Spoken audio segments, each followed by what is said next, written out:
Good morning, ladies and gentlemen, Excellencies, dear friends. It's a great honor and pleasure for me to introduce a very special guest this morning, the Prime Minister of the Czech Republic, Mr. Bohuslav Sobotka. You can find his full professional biography in your conference programs, and that's why I limit myself just to two personal observations. First, Prime Minister is someone who, unlike the larger part of Czech politicians, is able and willing to listen to the opinion of others. And my second positive experience is the following one. Earlier this year, we had a friendly debate about possible new definition of Czech foreign policy. And we, Forum 2000 Foundation, hope to continue this dialogue in the future. Anyway, the topic of our conference today is democracy and education. And I was glad to see yesterday a couple of members of Mr. Sobotka's cabinet among us. But now let me ask Prime Minister Sobotka to deliver his comments on the subject. Please, Mr. Prime Minister, the floor is yours.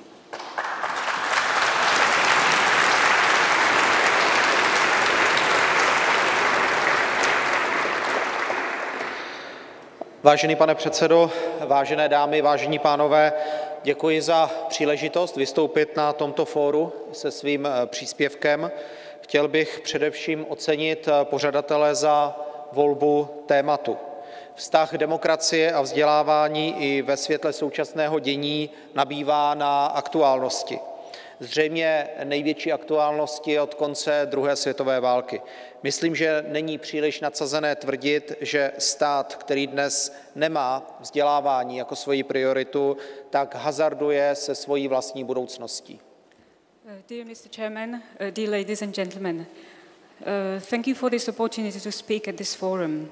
First, I would like to appreciate the choice of the topic, the relationship between democracy and education, because I think that in the light of current developments, its importance is growing, and it is perhaps the most important issue since the end of the Second World War.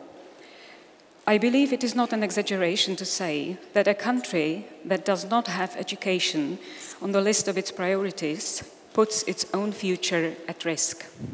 Počátek nového tisíciletí je poznamenán globálními změnami, které v celosvětovém měřítku tíhnou k rozevírání ekonomických, sociálních nůžek a také nůžek v oblasti životního prostředí.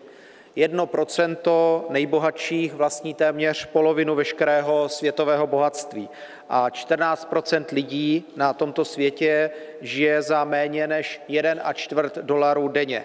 Téměř miliarda lidí žije v extrémní chudobě.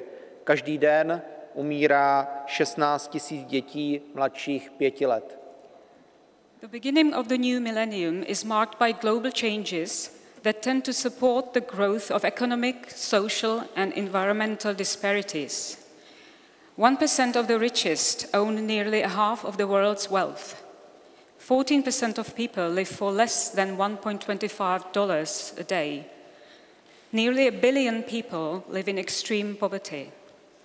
16,000 children younger than 5 die every day. Navzdory znatelnému posunu od roku 2000 čelíme tomu, že vývoj v jednotlivých zemích a vývoj na jednotlivých kontinentech je nerovnoměrný.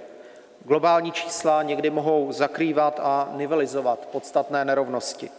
Ty pak ústí v jevy, které představují zásadní výzvu nejen pro vyspělé státy, nejen pro západní civilizaci, ale pro celý svět.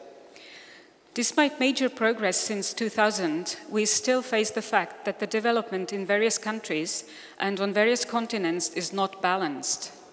Global figures may sometimes cover up for and level out major inequalities. These lead to developments that constitute a major challenge not only for developed countries, not only for the Euro-American civilization, but also for the entire world. Klimatické změny způsobují nedostatek pitné vody, nadměrný rybolov, ztrátu přirozeného zdroje potravy, chudoba, nedostatečné hygienické podmínky, nedostatek jídla, nemožnost obživy, nedostupná zdravotní péče, nebo právě nedostupné vzdělání jsou i v 21. století stále realitou. V takových podmínkách se lidé nemohou cítit bezpečně a spokojeně. Takové podmínky ústí v sociální nepokoje, ústí ve války nebo v migrační vlny. Climate changes cause lack of drinking water. Overfishing causes loss of natural sources of food. Poverty, poor sanitary conditions, lack of food, the impossibility to make a living, and inaccessible healthcare and education are still a reality in the 21st century. In such conditions, people cannot feel safe and content. Such conditions result in social disturbances, wars, or waves of migration. Rozvojová pomoc, kterou poskytují ty nejbohatší země, dokáže poskytnout jednorázovou a také trvalejší zdravotní pomoc. Dokáže zajistit dodávky potravin nebo dodávky pitné vody. To jsou velmi podstatné věci, které umožňují přežití. Zejména v oblastech zasažených konflikty, infekcemi nebo klimatickými změnami bychom měli v rámci rozvojové pomoci pomáhat intenzivněji. Ale dobré vzdělání umožňuje víc, než jenom přežít. Vzdělání je cestou k důstojnému životu, k občanství, k budování společnosti. Proto byl jedním z rozvojových cílů tisíciletí, které si OSN předsevzalo naplnit do roku 2015, také závazek zajistit univerzálně alespoň základní úroveň vzdělání. Developmental aid provided by the richest countries can ensure both one-off and longer-term assistance in the form of limited supplies of food or drinking water. This is of course important as it helps people survive, particularly in areas stricken by conflict, infection, diseases or climate change. This aid should be even more intense. However, good education together with good health allows for more than mere survival. Education is a path towards decent life, citizenship, and building a good society.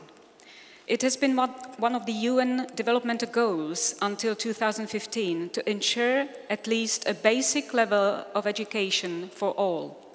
Je potřeba říci, že se podařilo situaci do jisté míry zlepšit. Ve státech subsaharské Afriky za posledních 15 let stoupl podíl dětí, které navštěvují základní školu o 1/5. V roce 2000 bylo na celém světě 100 milionů dětí ve školním věku, které do školy vůbec nechodily. V letošním roce je to pravděpodobně něco kolem 50 milionů, tedy méně než polovina. Zároveň ale přetrvávají nerovnosti a současný společenský vývoj vede ke 2 zásadním zjištěním. Dosažené cíle i v té oblasti vzdělávání jsou křehké a pravděpodobně byly málo ambiciózní. I think we should say that the situation has improved to an extent. In the countries of sub-Saharan Africa, the number of children who attend elementary school has increased by 20% in the last 15 years.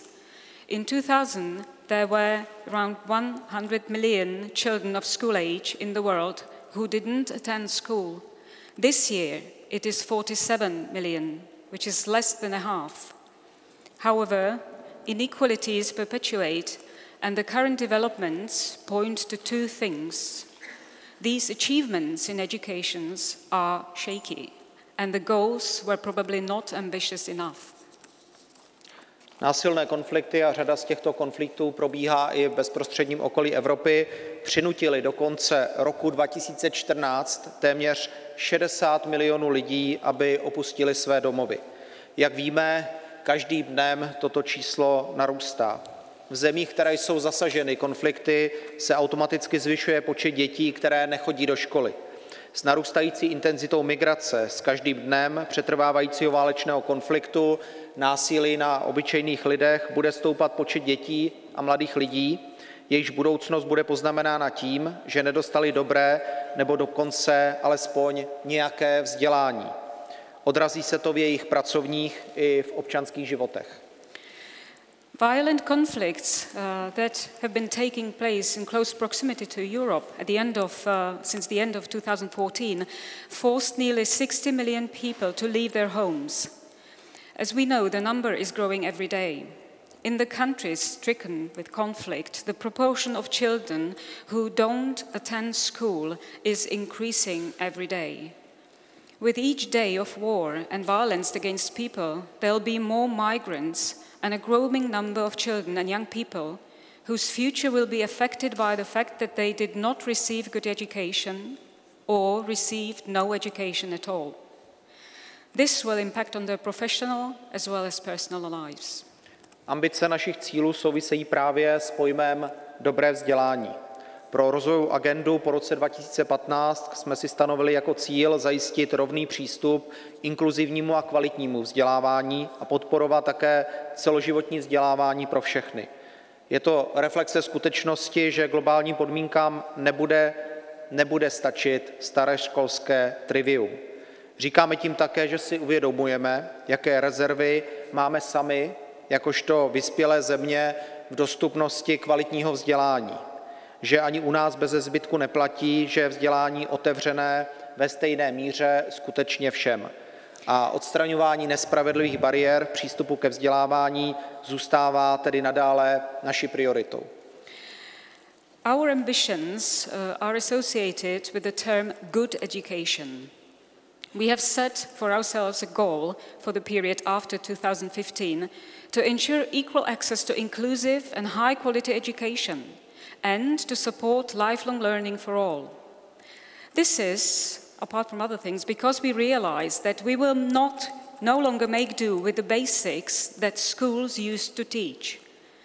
We also realize that there is much room for improvement in our developed country in terms of accessibility of quality education. It is not always true that education is open to all to the same degree. Therefore, elimination of barriers to education remains our priority. Stále ještě existují skupiny lidí, kteří se setkávají s překážkami, a to na základě náboženských, ideologických nebo politických důvodů. Loňská držitelka Nobelovy ceny míru Malala Yousafzai je jejich dobrou reprezentantkou. Ve svém boji čelí protivníkovi, který proti ní neváhal použít fyzické násilí. Takový postup přirozeně nemá s demokracií nic společného. Elimination of barriers to education, as I said, remains our priority because we know there are still groups of people who face barriers due to their religion, ideology or political convictions. Last year's Nobel Prize winner, Malala Yousafzai, is one of them. In her struggle, she is facing an adversary who has not hesitated to use physical violence against her. This has nothing to do with the democracy. Překážky ve vzdělávání mohou být ale i ekonomické, mohou být také sociální. A s těmi se setkáváme i v demokratických podmínkách, v podmínkách vyspělých zemí. Pohled na rostoucí výši školného na vysokých školách, třeba ve Spojených státech nebo ve Velké Británii, také musí nutně vést k otázce, zda jsou takové náklady a jejich setrvalý růst udržitelné. Zda je udržitelné zadlužení mladé generace, která má následně problém najít práci a založit rodinu. Nejde o příběh, který je srovnatelný se statečným bojem mladé Malály, ale jde o vážný systémový problém, který dopadá v řadě zemí na celé generace. However, barriers to education may also be economic and social. These we can also see in democratic conditions.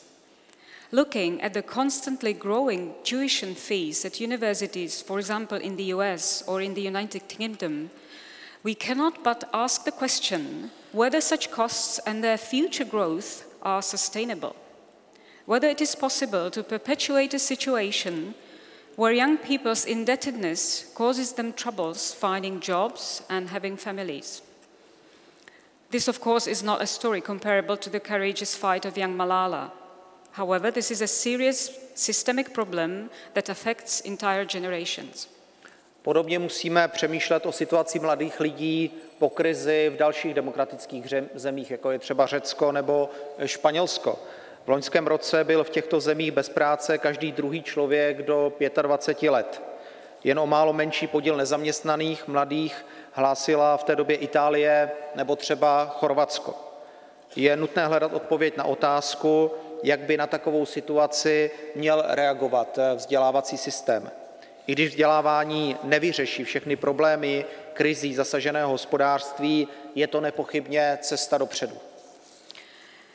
Similarly, we have to think about the situation of young people following the crises in various democratic countries such as Greece or Spain. Last year, one of 2 people aged up to 25 did not have a job in these countries. Italy and Croatia reported only slightly lower levels of unemployment. We must seek answer to the question of how the education system should respond to such a situation. Although education is not likely to give an answer to all these problems that economies afflicted by crises are facing, however, it is a way forward. S těmito problémy na pozadí dnes zejména evropské státy velmi intenzivně diskutují o kvalitě vzdělávání. Nepanuje odborná ani politická shoda na přesné vymezení, co to vlastně kvalita vzdělávání je. Jisté je, že kvalita má souvislost s relevancí vzdělání pro život. Na jedné straně se stále častěji ozývají hlasy, které do popředí staví koncept takzvaných klíčových či generických kompetencí, jejichž osvojením by člověk měl především osvědčit schopnost se dál samostatně učit a hledat samostatně informace. Na druhé straně je tady oprávněný a také pochopitelný tlak na vyšší profesionalizaci a znalosti, specializaci ve vzdělávání, protože konkurenceschopné pracovní prostředí vyžaduje dobře připravené profesionály. With these problems at the background, European countries in particular are engaged in increasingly intense debate about the quality of education. There is no consensus either among experts or policymakers as to the exact definition of quality. It is clear that quality has to do with relevance of education for life. On the one hand, there is an increasingly widespread support for so-called key or generic competencies, the acquisition of which allows us, most importantly, to learn independently and to search for information. On the other hand, there is an understandable pressure for higher levels of professionalism, knowledge, and specialization in education, as the competitive work environment requires well-prepared professionals. Diskuze se vede o tom, jaký typ vzdělávání a na které úrovni umíme a vůbec máme společensky zajišťovat. Chtěl bych zdůraznit jeden aspekt, který v těchto diskuzích někdy bývá opomíjen. Nezaměstnanost mladých lidí nejen ve středomořských státech, zklamání a deziluze absolventů, to všechno vedlo mimo jiné k oslabení důvěru i ve vzdělávací systém, ve školství, za které odpovídá stát. There is discussion about what type of education and at what level we should provide in our society. I would like to stress one aspect that is sometimes neglected in these discussions. The unemployment of young people, not only in the Mediterranean countries, the disappointment and disillusion of many university graduates. All this, apart from other things, has led to weakened trust in school, in the education system governed by the state. Základní výzvou pro vzdělávání do budoucna je proto tuto důvěru obnovit a jejím prostřednictvím nabídnout otevřené dveře co nejširšímu okruhu lidí. Vážené dámy, vážení pánové, vzdělání musí znamenat smysluplnou perspektivu. A nabízet takovou perspektivu je především veřejnou zodpovědností. Děkuji vám za vaši pozornost. The main challenge for education in the future is to renew this trust. Ladies and gentlemen, education must mean good and meaningful prospects, and it is public responsibility for offering such prospects. Thank you very much. Thank you.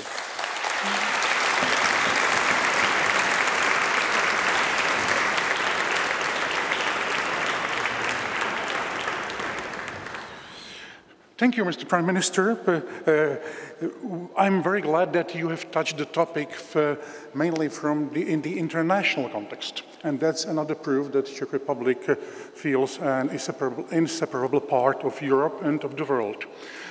But speaking about Czech conditions, and you are the Prime Minister of the Czech Republic government, I'd like to ask you another question connected with our domestic goals and tasks.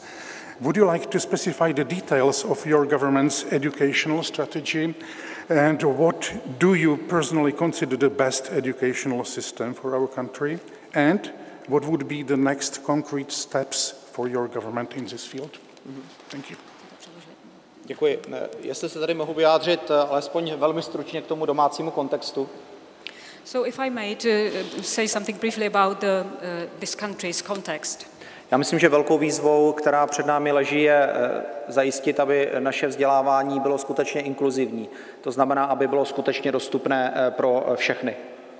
I think a great challenge for us to ensure that our education is truly inclusive, which means it is accessible for all.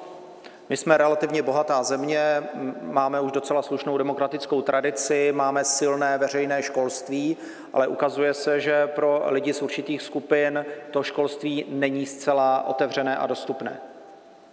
We are a relatively rich country. We have a long democratic tradition, and we have a good public education system. However, it turns out that for certain groups of the population, public education is still not accessible enough. Rádi bychom tedy zlepšili integraci do veřejného školství pro lidi, kteří mají například zdravotní handicap, pro příslušníky národnostních menšin nebo pro lidi ze sociálně vyloučených lokalit. Therefore, we would like to improve the integration into the mainstream education, public education of people with various health disabilities, people from minorities, and also people from excluded localities. Ještě stále velké procento dětí zůstává ve speciálních školách a naším cílem je, abychom část těchto dětí dokázali včlenit do hlavního vzdělávacího proudu. To si samozřejmě bude vyžadovat i veřejné prostředky, zejména proto, abychom pro ně mohli zajistit asistenty. There is still a large percentage of children who attend special schools, and we therefore wish to move part of them into mainstream education. This, of course, will require public resources in order to pay for assistance for these children. Druhá věc, která je velmi aktuální pro české školství, je, jak ho vlastně modernizovat v souvislosti s tím, jak se vyvíjí trh práce. Another topical issue is modernization of the education system along with the developments of the labor market. To znamená, musíme dokázat nabídnout dostatečně kvalitní vzdělávání, které bude mít také šanci pomoci absolventům k tomu, aby na trhu práce získali reálné možnosti. Therefore, we must offer such quality of education as to help graduates to find jobs in the labor market. V České republice je to hodně aktuální právě proto, že my jsme země, která je výrazně průmyslově orientována. Patříme vlastně mezi nejvíce průmyslové státy Evropy. This is very topical, especially in this country, because we have a very long tradition of industry. We are one of the most industrialized countries in Europe. Takže jde o to také zvýšit atraktivitu nabídek v oblasti technického vzdělávání. Therefore, we seek to increase the attractiveness of technical education. A možná poslední poznámka, ta se týká našeho školství. Určitě to, co bychom měli zajistit do budoucna, je lepší propojení školství s oblastí vědy a výzkumu. And maybe last comment, I think what we should ensure in the future is a better link between education and science and research.